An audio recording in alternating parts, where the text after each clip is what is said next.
All right, Courtney, we appreciate you taking a little time on the lunch break and just coming out of meetings all morning. Yeah. What's it like being in these rooms with all the other coaches from the ACC? Is it friendly? Is it competitive? Is it competitive behind your eyes? What's it really like? You know, it's really great. It's really the one time all year that we're all in the same room, and there's a great amount of respect. You know, these are some of the best coaches in the game, and it's just nice to see when we're all aligned in the same way. These meetings are designed to how can we grow our league?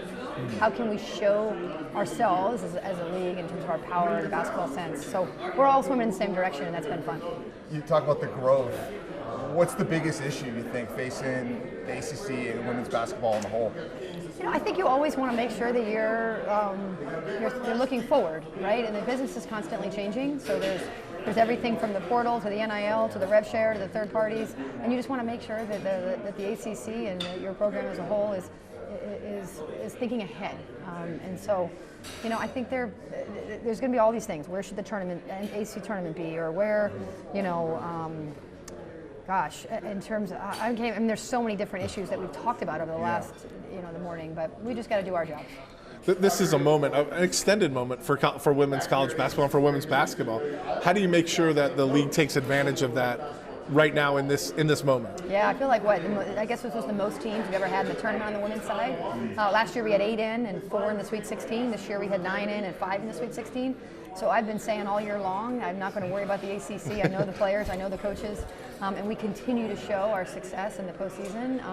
And so ACC basketball is really strong, and I think now is ensuring, do we have the right seeds? You know, and so how can we continue to work and educate to ensure we have the right seeds so we continue to advance through March?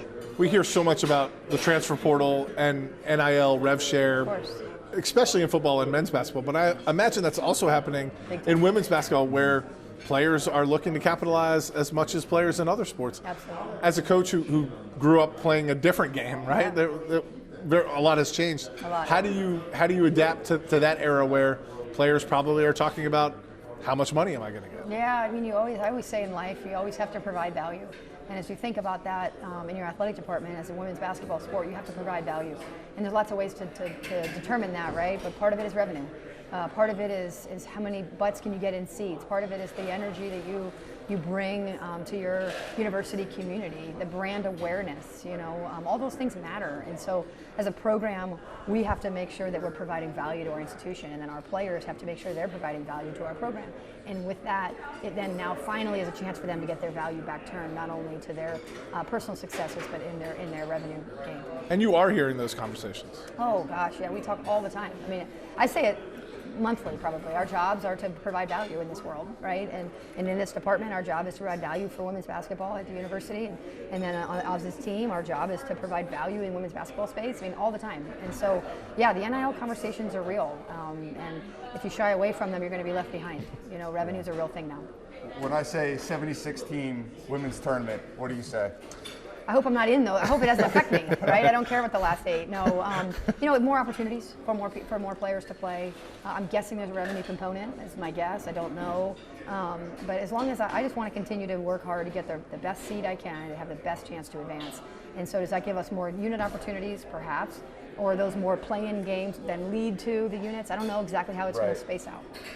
You had such a great season last year, and obviously bringing in Kate Harpering, a lot of excitement. Mm-hmm. Obviously, you lost some players in the portal. You've brought in some players. Mm-hmm. When you look at the roster as it stands right now, how do you feel about your team moving forward? I think last year we lost, 4 starters to graduation, and I was like, okay, we'll see. And then this year we lost 4 starters to either graduation or transfer, and we'll see, right? Our job is to put a really competitive team together annually.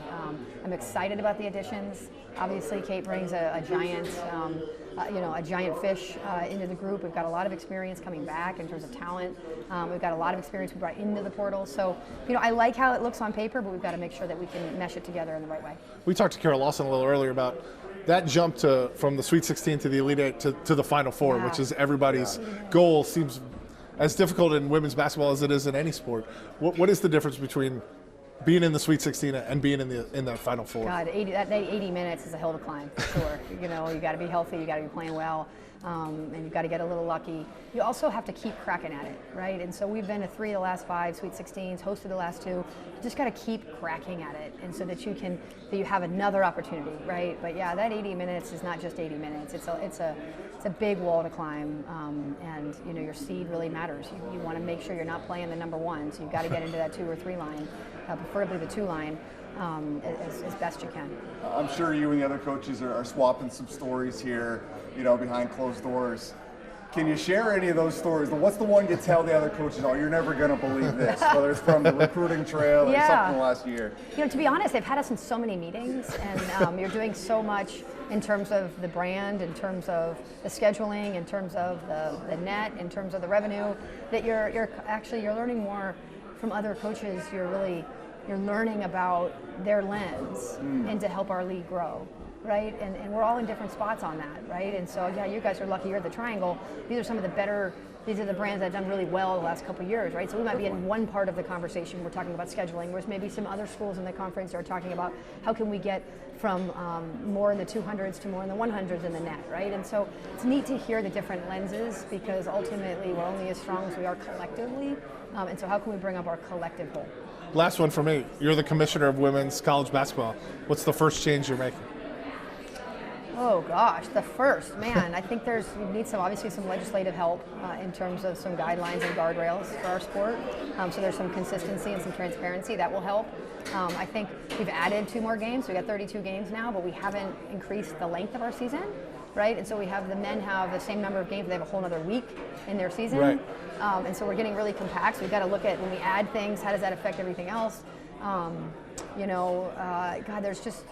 I'm glad I'm not a commissioner. I'm not sure I'm glad I'm a coach, but I'm certainly glad I'm not a commissioner. What will you do with those 2 extra games? Will you try to schedule up, or will you try to get home games? How will you manage that? We've really competitive opportunities. I think we'll continue to find revenue games as best we can. We've got some good ones on the schedule. I think we'll continue to find some true road games against quality mid-majors. We'll try to host some teams that bring caliber to Carmichael and allow our season ticket holders to be valued with a variety of games.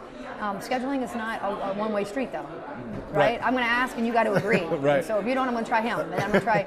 And so it takes a lot of conversations to get one game, just like it takes a lot of work to win one game. Well, we appreciate your time. We'll get you out of here so you can grab some lunch and get to that ACC network set. But exciting times here for Carolina basketball. Sure is. Thanks for being here, you guys. Thank you.